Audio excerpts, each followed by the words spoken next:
start recording also, Rilva. Session has started. Yeah, happy evening to all of you. Welcome to today's meeting on a bank branch audit question and answer series 3. So far, SIRC has conducted successfully 2 series of question and answer session on bank branch audit, and the response was quite good. I think by this time, more than 85% of the bank audit has already been completed by our members, but still as planned by SIRC earlier, we continue to conduct today's series 3 question and answer session. We have with us our renowned resource persons, CAS Ramesh sir from Chennai, CA Venugopal Galla from Bengaluru. We welcome you, sir. We have also with us our SIRC Secretary, CA Ayampalayam Venkateshan Arun. We welcome you, sir, for today's program. We will start today's program with the invocation of ICAI Motor Song. Rilvan, play ICAI Motor Song.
Thank you. May I now request SIRC Secretary to give a formal welcome address. Good evening, all. Even though, as said by our Raghuman, almost the bank audit session is over, we'll use this session to clear our doubts. Actually, SIRC is planning to have a question and answer session to help the members to get cleared on their while doing the bank audit. That is why we organize these sessions. Almost we are come to an end of our bank audit session. This time, banks almost giving 12th is the last date for submitting the report, except to one bank. So even though you have few doubts, kindly we have 2 experts, Ramesh sir and Venugopalji in our panel. So whatever the doubts you have, kindly raise your queries with the panelists. And also I thank Ramesh sir and Venugopal sir accepting our invitation for become a panelist for SIRC Q&A session. Thank you, sir. Thank you, Ramesh sir and Venugopal sir. Now I think we'll start our session. Yeah. Before we start, let me formally introduce Ramesh sir and Venugopal sir with the permission of Arun sir. Yeah. Let me first introduce Ramesh sir. Ramesh sir graduated in economics from Vivekananda College, Chennai. He qualified chartered accountancy in the year 1982 and commenced practice in the early 1983. Currently a partner in SR, BR and Associates LLP. Passed the information system audit exam conducted by ICAI in the year 2002, securing all India 10th rank. Yeah, thumbs up for you, sir. Was empaneled as a peer reviewer with the peer review board of ICAI. Has presented papers on bank audit, accounting standards, auditing and assurance standards, and peer review at several CPE seminars organized by SIRC and its branches. He has presented papers at seminars organized by the Chamber of Commerce, has contributed articles in CA Journal and SIRC newsletter, contributed content to a publication of GST and Indirect Taxes Committee of ICAI, has co-authored a book on bank audit, was a member of the Chennai Financial Reporting Review Group, was a volunteer blood donor, A1 positive blood group, and has donated blood for more than 40 times in the last 12 years. That's a great thing, sir. Yeah, big round of applause for that. Let me also introduce our the next speaker, CA Venugopal Galla. CA Venugopal Galla is a partner in Messrs. Venu and Vinay Chartered Accountant, qualified in the year 2002 by securing All India 45th rank. Great, sir. He is also a certified information system auditor. He has also completed various other certificate courses from ICAI, like DISA, courses on business valuation, course on internal audit, course on fraud detection and forensic accounting. He has also completed a one-year course from IIM on data analysis and business intelligence. He is an active speaker at ICAI on GST, especially on technology and its implementation challenges. He is a regular speaker on many forums on bank audit, bank branch audit, both for members and students, especially audit under CBS environment. Recently, sir has addressed our members in the bank audit seminar conducted by SIRC also. He regularly conducts hands-on workshop for our members on use of Excel in bank branch audit. His other areas of practices are design and development of internal audit controls and process documentation, GST implementation and integration of accounts and return filing utilities, consulting in ERP implementation and migration, management consultancy for business analysis and growth and design of management information system. Apart from audit, he is hands-on coding in VB.NET or Python. He also reviews the database design. He conducted various workshops for corporates on use of technology, improve efficiency at work using Excel, and building automated reports from accounting and financial applications. With this brief, I present before you both Venugopal Galla sir and yes, Ramesh sir to handle today's session. Over to you, sirs.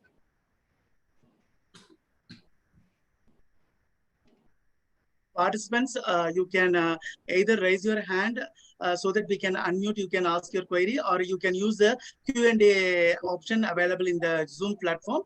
Through that also, you can type your question and get it clarified from our experts. Raghuman, ask technical person to those who are all raising the hands, no? So ask them to unmute it. Yeah. Okay, sir.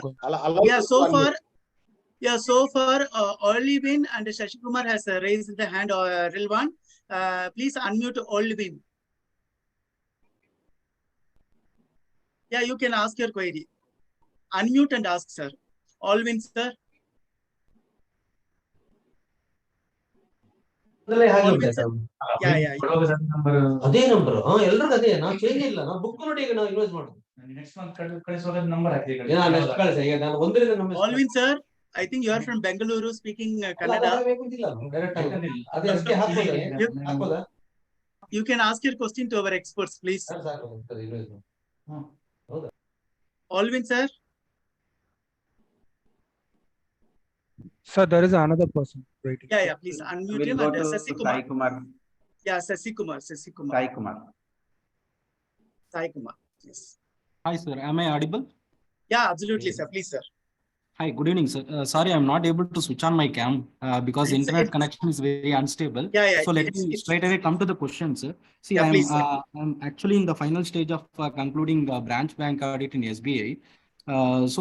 While auditing these advances, so there were like secured housing loan cases where the loan has been classified as secured.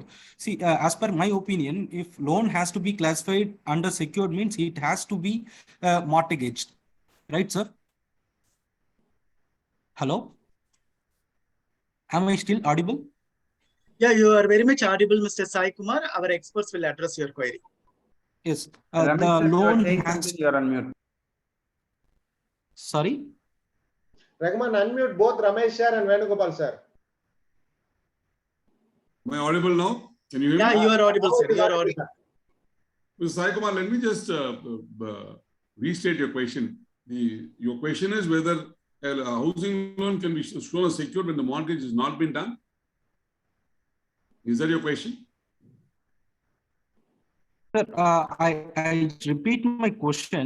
My question is actually the housing loan, if it has to be classified as secured, it has to be mortgaged. Correct. I have recently gone through this RBI circular, which states that if it is secured, if housing loan has to be classified under secured, then mortgage asset has to be created by creation of a deposit of title deeds. Correct. That is right. There's no doubts about that at all. One case, no, sir. The loan has been sanctioned in July 22, sir. Okay. Loan amount has been disbursed, But the deposit of title deeds is yet to happen. When I asked them, they said that the process is still going on. They will do it within reasonable time. It's already been more than 9 months. Actually, they forgot to do. They forgot to do the creation of mortgage. I mean, deposit of title deeds. They have forgotten to do. No problem. So what I said is, instead of classifying it as secured asset, you have to classify it under unsecured asset, since the asset has not been secured. When I said we need to create a MOC for this, we need to give MOC for this, they are telling like they're giving some undue pressure on us. They're telling nowhere it has been mentioned as it has to be secured by registered mortgage. We have collected the original purchase documents and they have all the mother documents in the file. But the deposit of title deeds has not been done. I mean, with government, they have not deposited. They just collected the mother documents, and the mother documents is available in file. But the mortgage by deposit of title deeds is not yet done. When I asked them, they are telling like nowhere in the RBI circular it is telling it has to be registered. There is no need to get it registered. We are having the mother documents in the file, and without mother documents and purchase documents, he can't sell it back. But when I check in online, you see the mortgage to SBI is not yet done. Okay, I will answer the question. I would only request all the participants who are raising a question not to mention the name of the bank where they are auditing, because that's again something in terms of confidentiality that you have signed off. We don't want a problem. Yeah, I understand. No issues. Typically, a registered mortgage to be created in the last couple of years that has come in, probably last week or so. Previously, it used to be only an English mortgage where there was only a deposit of title deeds. If all the title deeds are with the branch, but the mortgage has not been created as yet, or registration has not been done, I for one would not classify it as an unsecured loan, but I would certainly point this out as a defect in documentation in my long form audit report and be done with it. Essentially, one is has the repayments commenced? Yes, sir, it has commenced. Okay. But it is in IRAC correctly? Is the borrower repaying? Repayment is prompt, but there is one repayment due. It is in IRAC 1, sir. No problem. The repayment is coming in. There's only one installment due. So that's all right. Did you look at the concurrent audit report? Did they have any issues regarding this? Have they reported this particular finding of yours? They have not reported, sir. They have not reported. Was there a compliance audit done for for these documents in the branch? An inspection audit or a compliance audit? Yes, sir. Compliance audit been done, but they have detected these issues. Have they pointed out anything? They have not pointed out. So you are the first person to look. They have not pointed out. Your point is very correct. Yes, sir. There's nothing wrong in your point, but I would only suggest if they are typically it should be what you're saying is right. There should be an MOC pass for it. But here is a case where we'll also have to look at the practicality of it. All the documents are available to the branch. The only formality of not creating a registered mortgage is done. The terms of sanction says registered mortgage, therefore a registered mortgage must be done. However, it has not been done. You can bring it as a point in your long form audit report and not necessarily pass an MOC for it, would be my opinion. I would do that if I was in the audit. And if you want to pass an MOC, because the time period is... the branch cannot prevent you from passing an MOC. They can pressurize you, but you don't have to succumb to any pressure. Pressure is always there for all practice in Jarago. You don't have to necessarily succumb to the pressure. But I would probably consider them, probably take a letter also from the branch as a managing representative, explaining why they have not done it, and let them tell us that they're going to do it in the month of April. Based on the letter, you don't have to classify it as an unsecured loan. But but you can definitely make a strong comment with all the facts in the long form. And the problem is the loan has been sanctioned in July 22, sir. It's been more than 9 months. It's all right. We understand. These human slip-ups will happen. But if they did not have the documents also, then I would probably take the stand that you're taking. I will definitely classify the thing. But all the documents are available. And also, please, if you've already looked into it, fine. If you've not, look at the legal opinion to see whether they have a marketable title. If they have a marketable title and all the documents are available to the branch, I don't think it is necessary to classify it as a unsecured loan. Yeah, I would like to add to the Ramesh sir's view. Sai Kumar sir, the way I would like you to consider is, see, the deposit of title happened. It is the mortgage of this is missing, and definitely it is a serious lapse when there is an enforceability happens. The title deposit itself is an indication. Firstly, you said it is a home loan and it is not a LAP, not like a business loan or a general loan that has been given. Home loans, Yes, sir, it's generally home it loan. has to be registered, and there is definitely a procedural lapse that have happened, and for various reasons, availability of persons, whatever could have happened. This is a serious qualification that you will bring it in your LFAR stating the advance, the sanction and disbursement, the compliance to that has not happened. I am also of the same view that MOC wouldn't be required because the deposit of the title has happened with the bank, and this per se is a secured loan, is my view. However, you can still go ahead and issue an MOC, and which is your priority, and bank cannot say no to it. Like if they have not established that they have not done it from July 22 to now, and you want to issue, you can. It's only a change in the classification, which will impact their Basel risk weight assets. You can go ahead and do it. Okay, sir. Sir, and then I have a second query also, which is related to personal loans. See, there was a personal loan which has become NPA. So when I dig further into it, I came to know the borrower has expired. The loan is fully unsecured, and they have sent legal notices to their family members. And the family members has given a legal notice that we don't know, my husband has taken loan from SBI, so we can't take up any, we can't give responsibility for the loan he has availed. And then they have clearly mentioned that we have not inherited any property from my husband, so we can't take up this liability. So I told that since the asset has already become NPA, but it is under substandard, because it is 1 year is yet to get over. So I told, since the recovery is very bleak, you have to book it as doubtful asset or loss asset. You have to create 100% provision. Since substandard means they will create only 25%. In this case, there is no security for the bank that it will recover the amount since the borrower expired, and there is no guarantor also in this case. And we can't right now tell whether the bank will be able to get the money back from the death benefits, because we don't know how much the death benefits will come. So my suggestion is it should be classified as loss asset. Right now the CPS has classified as substandard asset.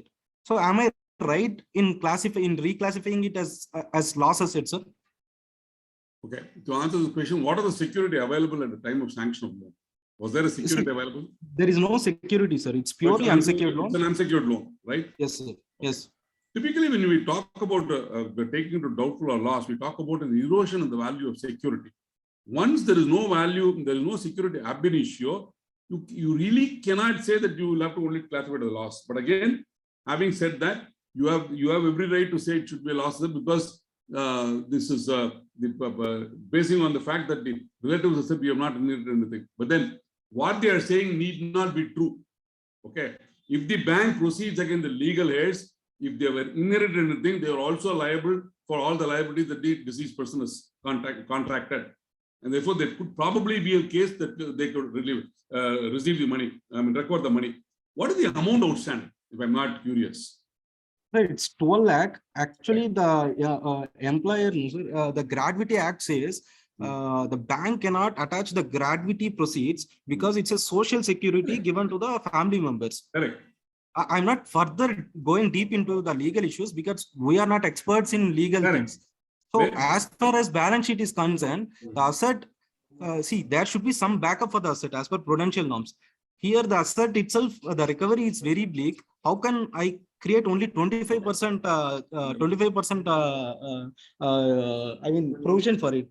We have to create 100% provision for it, no, sir? Either we go strictly by the norms or we go by our conservative approach. If you go strictly by the norms, it says if it is a substandard asset and there is no security, it's 25%. Okay. When we talk about the erosion in the value of security, it means security would have already been available. That has eroded by more than 90%. Therefore, I will take the loss. That is not the case here. The bank has every right to give an unsecured loan. They have given an unsecured loan, and therefore they are making a 25% provision for the substandard asset. However, going beyond the norms, if you feel that you need to create it, you have every right to pass an MOC. But I would be a little reluctant to pass an MOC for simply I am not sure what kind of legal recourse the branch has to recover the money at a later stage.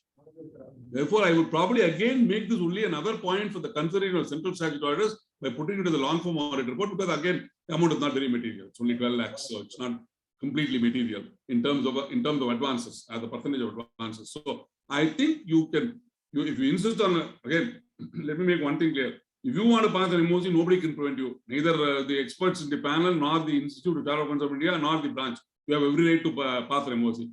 But again, I would only say, if you bring it to the attention of the central statutory orders by way of a note in your long form audit report under the relevant question for it, that should probably be sufficient. At least you will not be questioned tomorrow if you mention in your long form audit report.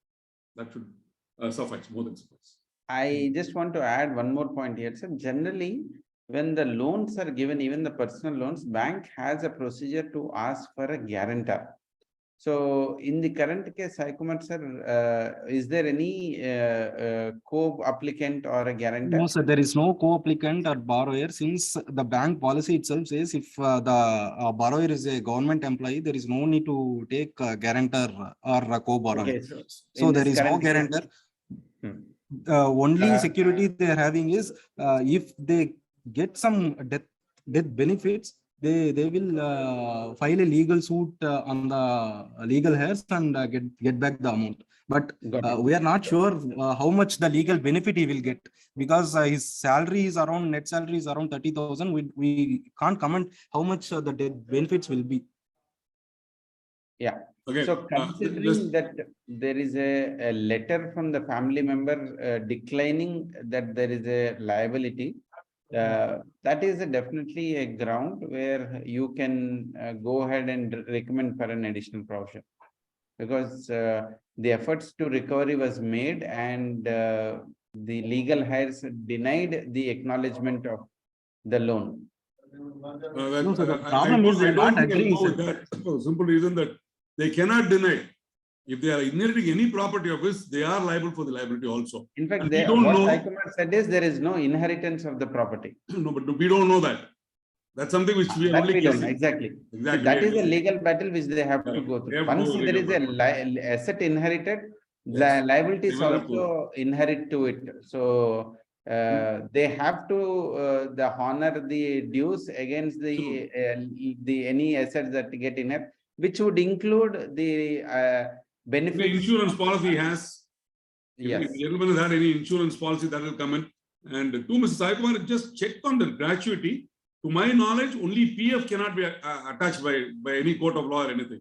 It cannot be. There are some varied decisions from various courts, sir. Since the recent Karnataka court said we can't, since the gratuity benefits is like a social security given to the family members, we can't, bank can't go and attach the social security. Okay. So if I go through, since we are not experts in those things, I'm not going deeper into it. I just said, see, if there is an asset, there should be some backing for that.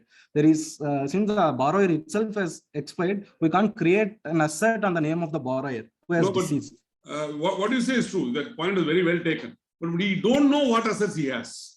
There is not enough information to say that he does not have any assets. That will be a presumption, right?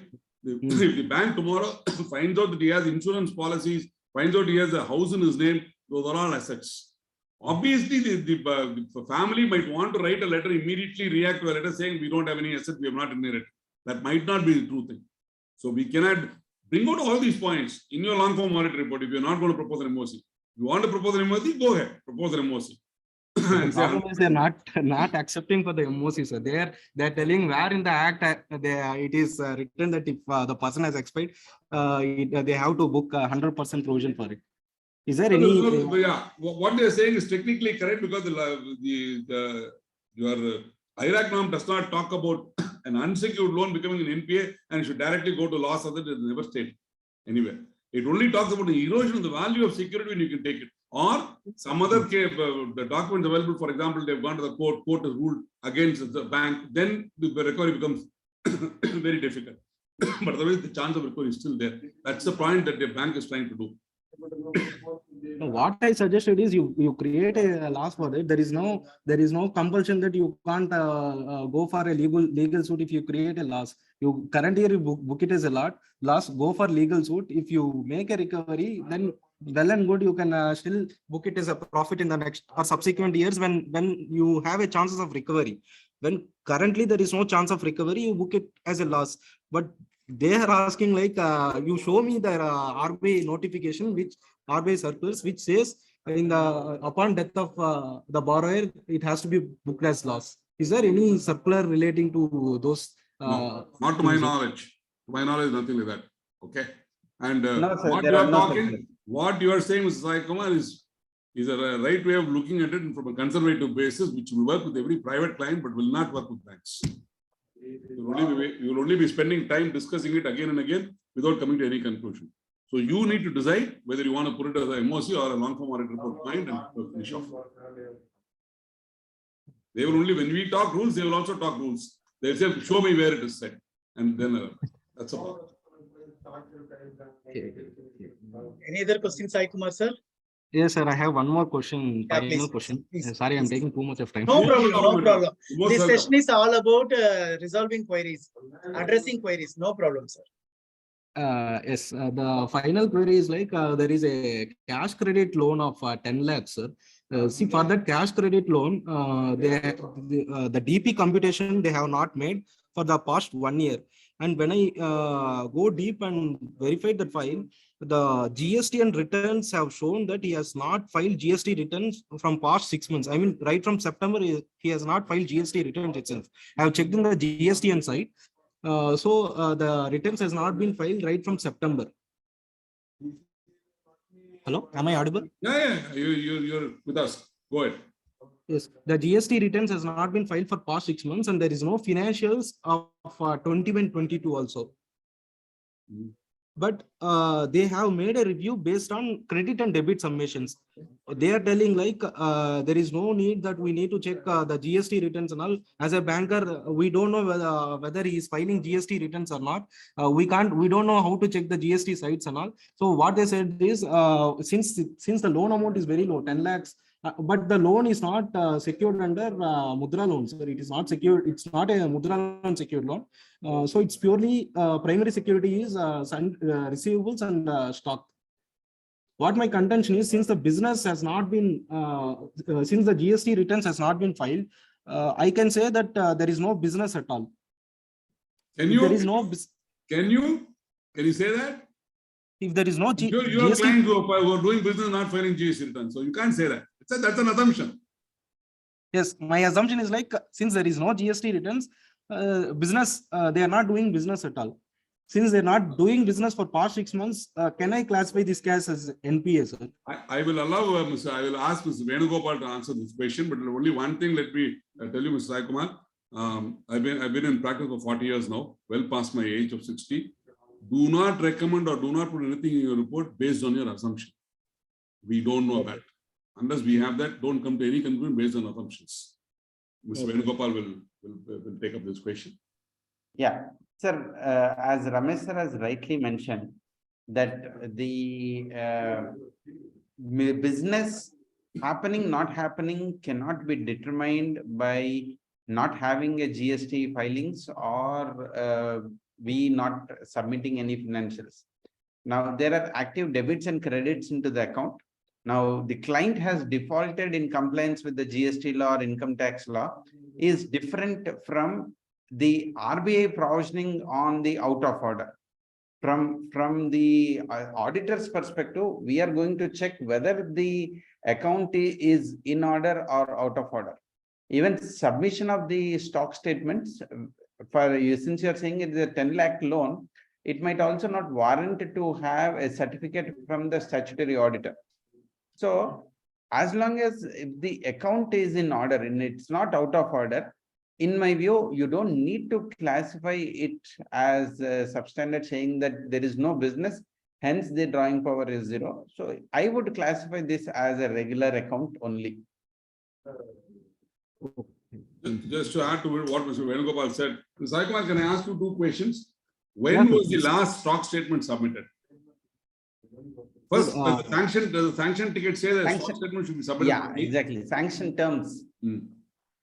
sanction terms it's receivables. I mean, they don't have stock basically since they are service oriented. They need to submit the sanction ticket said they need to submit the sundry receivables and sundry creditors details each and every month. Okay. But they have given me one more circular which says that if the loan amount is below 25 lakhs, then they can consider, I mean, debit credit summations also. Okay. There is this DP computation. If they make yearly once also, this is fine. Right. Because So loan which means- amount is less than 25 lakhs. Right. But the problem is debit credit summation. Simply, I can send amount to cash credit account from savings account and send it back to my savings bank accounts also, no, sir. In this way, the debit credit summations also will come. Yeah. But did your review of the ledger indicate kite flying like that? From savings bank account to current account and back, did it reveal? Was there anything to reveal that such things were practiced by the borrower? Okay, it doesn't reveal like that, sir. So if it doesn't, then we are again jumping to conclusions, jumping to assumptions. Conclusion based on assumptions. 1. 2. When was the account last renewed? It was renewed 1.5 years back, sir. Okay. Now, see what date it expired. From the date of expiry, has it been renewed within a period of 180 days? If they have not done that, then on that technical ground, you can make it an NPA. Okay. So find out what is the date of expiry of the sanction. See whether it has been renewed within, and whether the 31st March falls within 180 days period from the date of expiry. If so, no problem. If it is exceeded, then obviously you can classify it as an NPA based on that. However, having said all this, if you don't make it an NPA also, you will have to necessarily have a point in your long form audit report, because non-filing of tax, the statutory returns like GST is an early warning signal and will become a red flagged account. So as an auditor, if you can bring this to the attention of the Central Statutory Auditor and the Reserve Bank of India by saying this is an early warning signal. We looked at the site, please do have screenshots of not filing for your backing. You can put that in your report saying we noticed an early warning signal in this account because they have not filed the returns for something, and financials are not available for 2022. All those things you can put it as an early warning signal. Okay, sir. Okay. Sir Sikumar, do you have any other query? No problem. You can ask.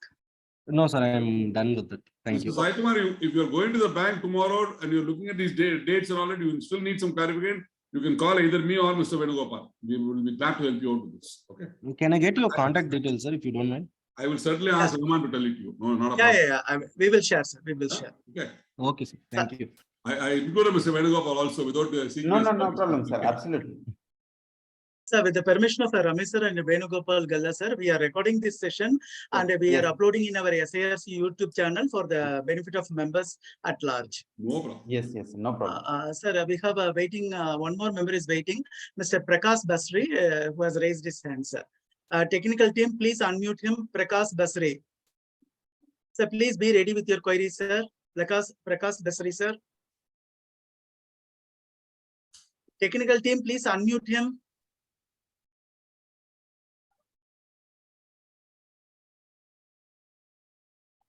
Sir, Prakash, unmute yourself, sir. Whether the permission is given to the participant, Ragman? No, sir, only the technical team is unmuting. Are you able to hear? Yeah, please, Prakash, sir, please proceed. Yes, sir. Okay. That is in the case of housing loan. If the housing loan is taken over by another bank and they sanction fresh loan, the same loan is taken on with the pop-up. But while fixing the installment, they give additional installment, whereas the party, as per the original loan, he had 60 months installment. Now they are given additional installment, but his income being the same, whether this can be granted.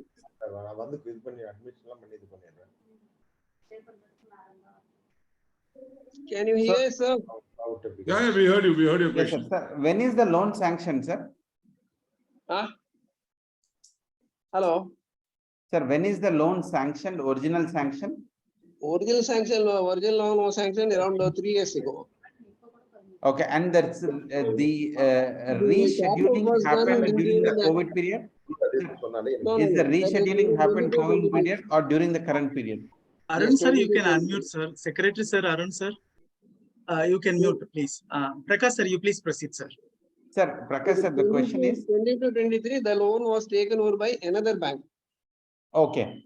Okay. During after taking over, they top up the loan by another 25% by give additional installment. Okay, so which means But it's its a new income being the sanction with the same. new terms.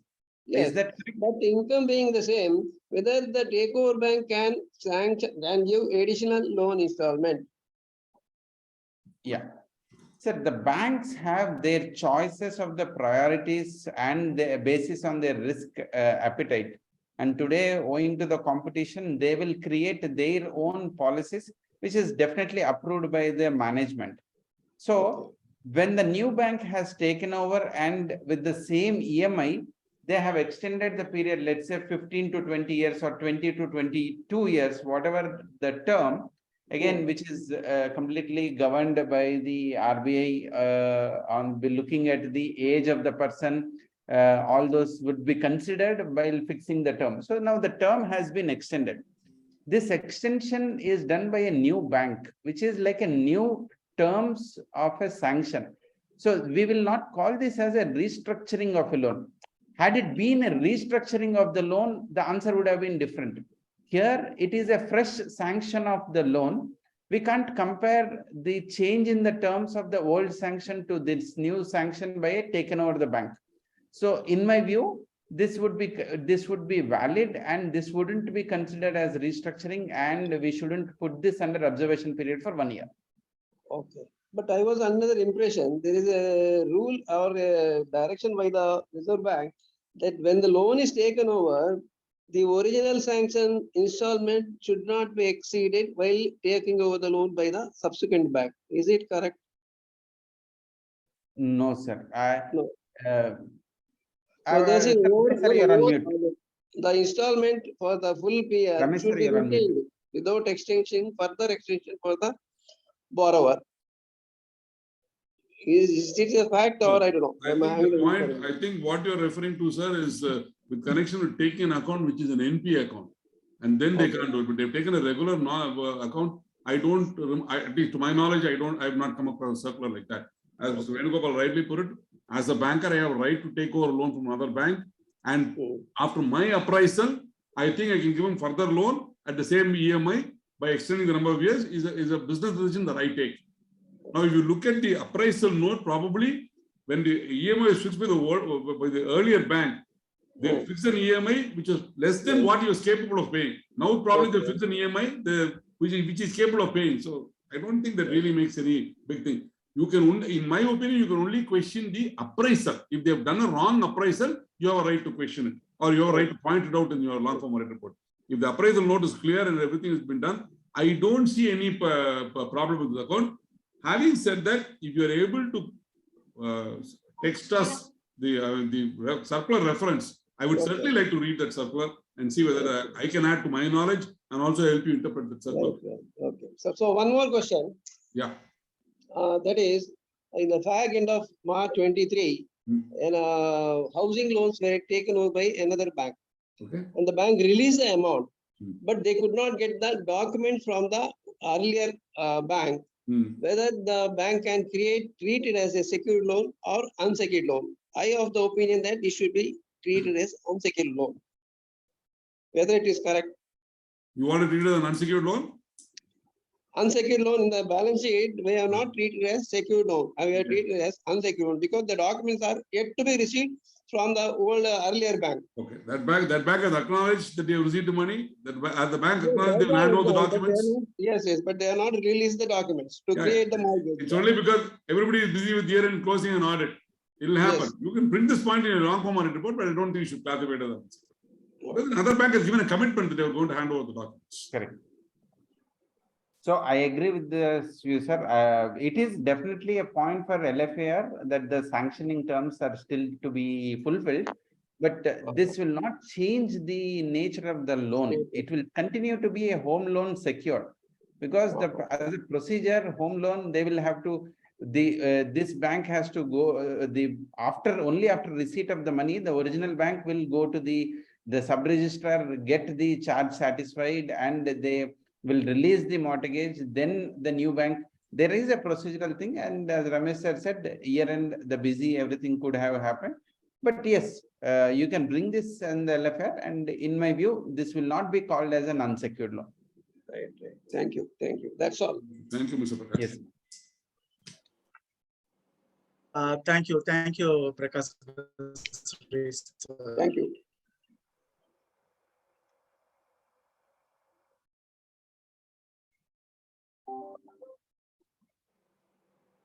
Any other queries from our delegates, participants? Ask your query directly to our experts, or you can type in your questions in a chat box. Any queries from any of our delegates?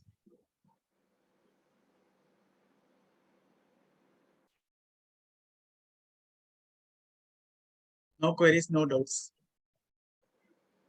Bank audit is coming to an end. Okay. Ramesh sir, we have also planned a last session on 18th of April. Does it stand good, or we need to cancel that, sir? Arun sir? I think we need to cancel it, or we'll convert it as some other section. Any registration for that, Raghuman? Yeah, registration is there, sir. Even for today, more than 37. Make it some bank related. Okay, sir. Even for today, concurrent audit of banks. Yeah, sure. Concurrent audit of banks. Yeah, concurrent audit, sir. We'll make it a concurrent audit session. Better. We'll talk to the Rilwan, you change the brochure. I think there is a question. Sir, there is a question from Anand Ramachandran. He is asking what precautions to be taken while auditing loans against shares. What precautions, Raghuman, please, I'll read out now, please. What precaution to be taken while auditing loans against shares? This is question from Anand Ramachandran. Venugopalji, you want to take the question or should I take the question? Yeah. So, sir, again, from the audit approach, you only need to first look at get the valuation of the shares and what is the first quantum of the shares. See, most of the times, the securities, underlying security, if it is a quoted shares, whether the respective, the demat account, had the shares have been marked as a pledge to this bank. This is the first thing you have to see, that the security today, everything there is no physical shares who have been endorsed and on the back of this lien mark, that concepts have gone. So in the demat, whether the demat has stating that this loan has been, this shares have been pledged to this bank. That's a point number one. Point number two is the value of the securities at times, because let's say today the markets crashed, the value of the securities may go much below the loan amount. That doesn't really mean that again your classification will come into the impact. You still have to see, assuming if this is a term loan, you will still have to see the norms of IRAC on whether it is, if it is a CC account, whether the transactions are not there, whether the repayment are not there. Those are the things first you have to see from the asset classification. From the review and monitoring perspective, you have to check how did they ensure the securitization of the shares have been done. In my view, if you get those confirmation, even though there is a depreciation in the value of the securities, it would still be considered as the secured loan. However, from the provisioning perspective, if there is a little substantial decrease in the, if it is even assuming in substandard, instead of 15, it may go to 25%, but still it would be a secured loan. Thank you. Sir, in addition to that question. Arun sir, you are adding something to that question? Yeah, sir. Not adding, sir. I am raising a question. Okay. Sir, some banks providing loans against shares. but it in the OD basis. Whether we need to transact that OD account or we only serve the interest is enough.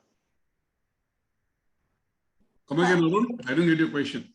No, Ramesh, Sir, normally sir, some Arun banks sir is asking. allowing OD against the shares, sir.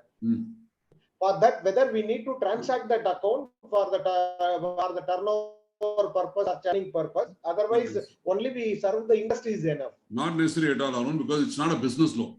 You will look at the transactions volume of this thing coming in only when it's a business loan. I can take a personal loan against my shares. Therefore, the bank is not concerned with whom I am paying, what I'm using the funds for. Okay, as long as Mr. Venugopal rightly said, as long as the shares are in my demat account and they are hypothecated me by the securitization process that's been done, that's enough. All the bank is required to do is ensure that the value of the shares does not fall below the margin that they have mentioned in sanction letter. Normally, I think if I remember right, RBI is saying you must have a margin of 60% if you're letting in shares. So if it falls below that, then the bank normally tells the borrower to bring in more additional shares or reduce the limit. They do that. Those branches where there are lots of cases like that in the monitoring process. A one-off loan in a small branch or a medium-sized branch, this monitoring might not happen because they are not aware of how to go about monitoring it. And that's the case we need to be careful about. In fact, the previous question was, what are the safeguards to be taken? Mr. Venugopal rightly pointed out all the safeguards. The only thing that I would probably want to add to it is the margin. See what are the margins stated in the sanction letter. Ask for a valuation of that demat valuation. In demat account gives you the valuation also on the same date. The market value as on the date is available. If as on 31st of March or any random date, you can see whether the monitoring is good or not. That's probably the only thing that we need. Anant Ramachandran sir, your query on what precautions to be taken while auditing loans against shares.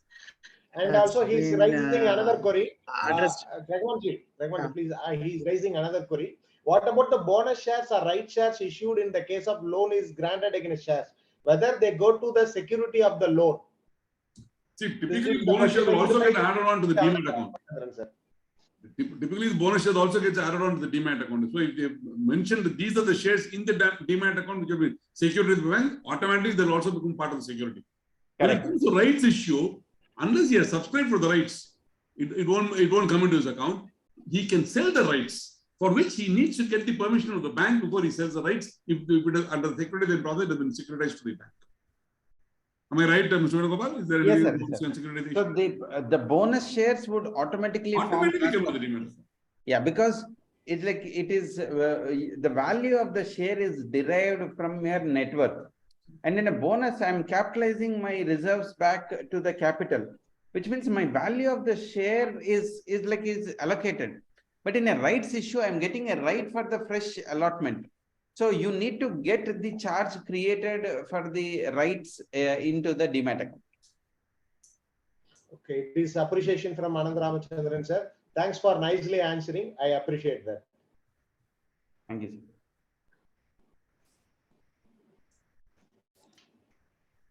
Any other queries, members?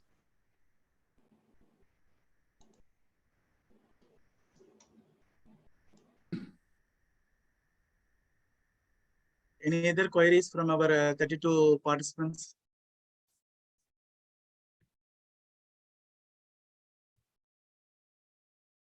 Arun sir? So no queries.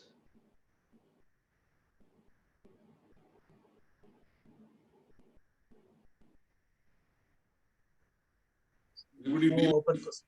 Packing credit? Anybody having any queries on packing credit? Or some agricultural loans, people would have restructured, rescheduled.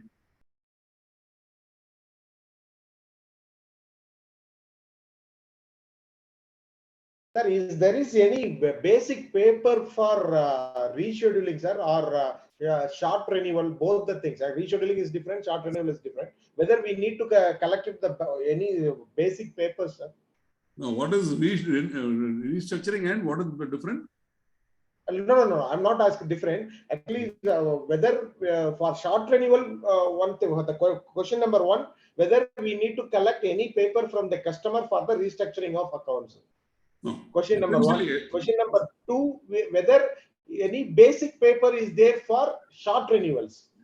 For restructuring, RBI says the branch can on its own volition also restructure an account. They don't have to wait for the borrower to ask them.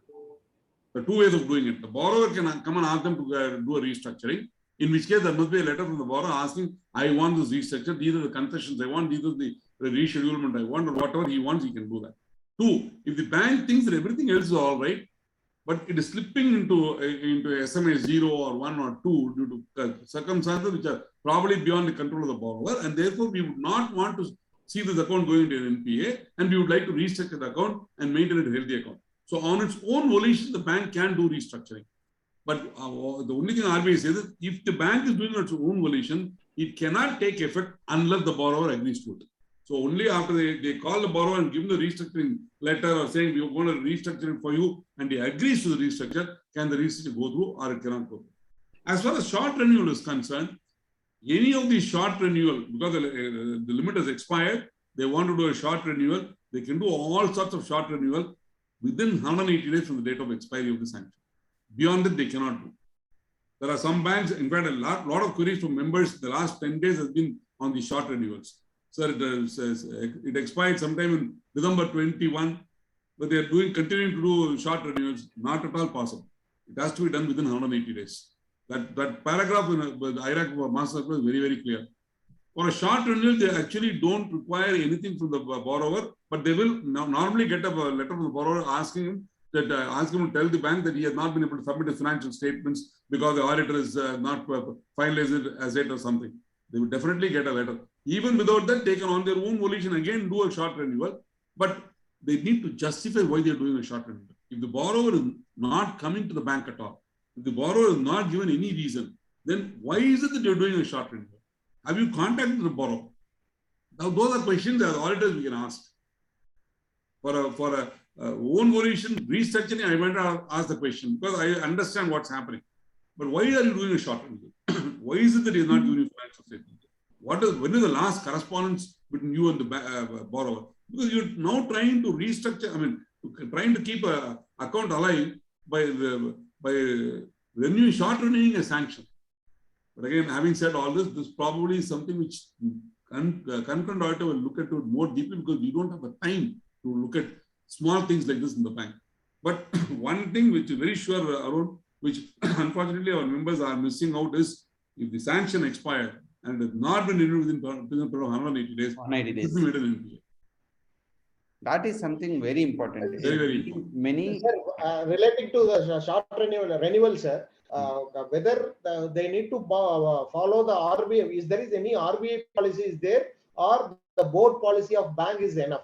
Because some banks giving the powers, normally what I read or I saw as of now is the sanctioning authority is not having the power to short renew it, or we have to one level above the sanctioning authority need to approve the short renewal. That is what I heard. Is there is any bank policy is that even for the short renewal can be done by the approving authority himself? I think this varies from bank to bank. Okay, every bank has given its own delegation of powers. In some cases, small accounts can be renewed, can be short renewed by the branch at the branch level itself. Some has to be intimated to the regional office and the controlling office and the head office. So we can't there's no general policy there. But RBI says RBI is not bothered about who is doing it. All that RBI is saying it should be done. The renewal should happen within 180 days. 180 days. They are not talking about any short renewal or mid-term renewal or medium-term renewal. These are all phrases coined with the banks to get out of trouble. It means the bank board policy is enough. So we have to refer only board policy. Absolutely. The delegation of power, what power is delegated to the each and every office. Correct. Sir, there is a question from Anant Ramachandran. What is your experience in educational loans?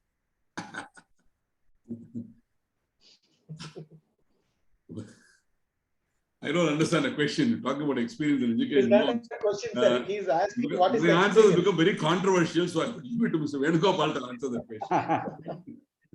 Sir, okay. So when from the audit perspective, you only look at documentation. Generally, education loans are not that easy from the sanctioning perspective. The branch manager takes multiple calls because they are primarily unsecured, and they look at and when the student is especially going for higher studies to abroad. However, from the documentation perspective, as an auditor, we just stick to the sanction terms. I think that is sufficient, because most of these loans commence their EMI repayment at a much later in the thing. So our only job is to see what is the sanction term, how long this has been sanctioned for. Interest definitely would be serviced. So you only see from the sanction terms. I don't think we don't need to get into like how well they have sanctioned or how much quantum they have sanctioned. Like as Ramesh sir said, this is like a diplomatic question. Question itself is a half question.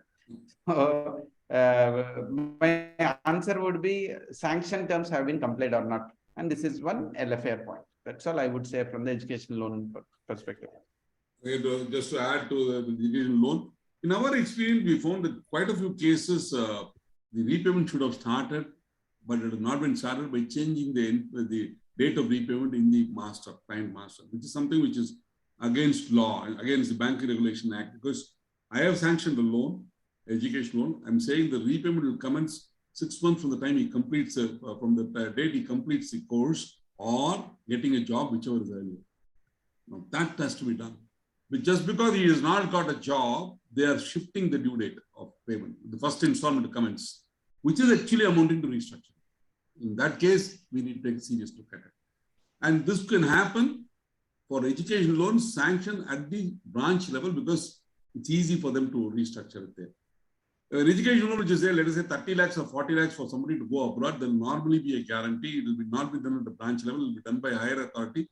There, the restructuring is not easy to do by changing it because they are more aware of the restructuring laws of RBI. Whereas at the branch level, they might not even be sure about the restructuring norms fixed by RBI. And therefore, they might just say, sir, we have rescheduled it or phased it. They don't understand the term restructuring. Whether they use the term phased it or rescheduled it, it will amount to restructuring as per the hierarchy norms of RBI. And therefore, that's one thing which we need to be careful about when we're doing education loans. There could also be cases in education loans where the interest will be accumulated and capitalized along with the principal when the course ends, the 4-year course ends. So during the tenure of the loan, they don't pay any interest at all during the tenure of their education. And they will, in fact, most of them choose to do that. So it will be capitalized on that day. So just because the interest has not been serviced, need not be classified as an NPA, you need to look at the sanction letter, whether they've chosen alternate 1 or alternate 2. Some of the well-to-do families choose to pay interest on as and when it is debited. Some of the not so wealthy families choose to add up the interest, and the entire EMI itself is fixed at the time when the repayment starts. Whatever the capital of the principal till then and the interest accrued into it, it is capitalized along with the principal, and the EMI is fixed. So it should be. These are things that we need to look at when we're looking at education loan. Maybe on a global level, is the process working? And then look at, if you are doing for 23, look at education loan sanctions somewhere in 16-17. Is it coming in properly? 16-17, you could have all. You should also keep in mind when you're looking at those years, previous years, 16-17, and before that, whether COVID 2020 played a part in again researching that. If it had been researched due to COVID, there's no issue because they were allowed to restructure even education loans without downgrading it into a non-performing asset.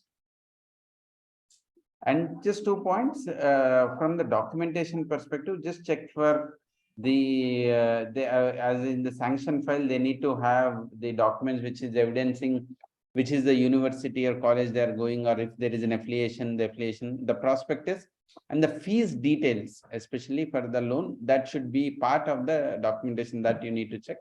And from the classification, this is also part of the priority sector classification. Most of this is kind of automated, but just you can check whether this classification is done. Thank you, Venugopal sir. Thank you, Ramesh sir. Any other queries from any of our delegates?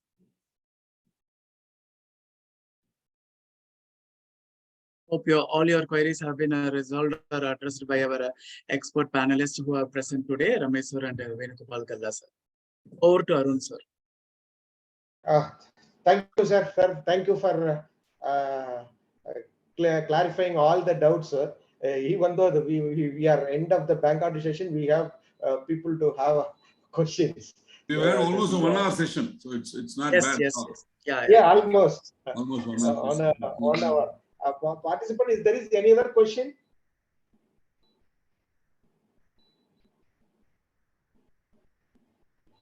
Sir, can we close, sir? If there is no question, can we close it, sir?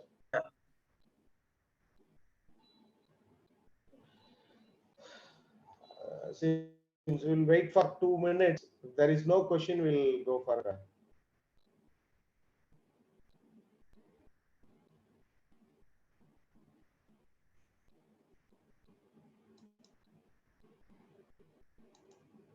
Any questions from Asit Baran, Anil Kumar sir, Subramanian sir, Rajesh sir, Sujata Shukla,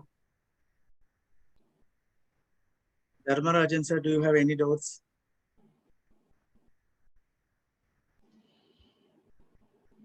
I think there is no question. Yes. Okay. Sir, thank you, sir. Thank you, participant, and Ramesh sir and Venugopal sir. Even though today initially I have to tell the happy Vishu as well as Tamil New Year to all. Even though it is a leave day, so spare your time and accepting our invitation and participate in the panel discussion. Thank you, sir.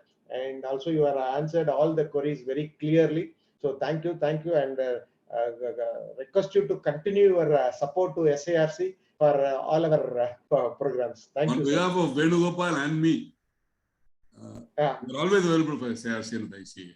Absolutely. Always there. Yeah, thank you, sir. Thank you, sir. Thank you. Thank you. Thank you, Thank sir. Thank you very much. Sir. Thank you, sir.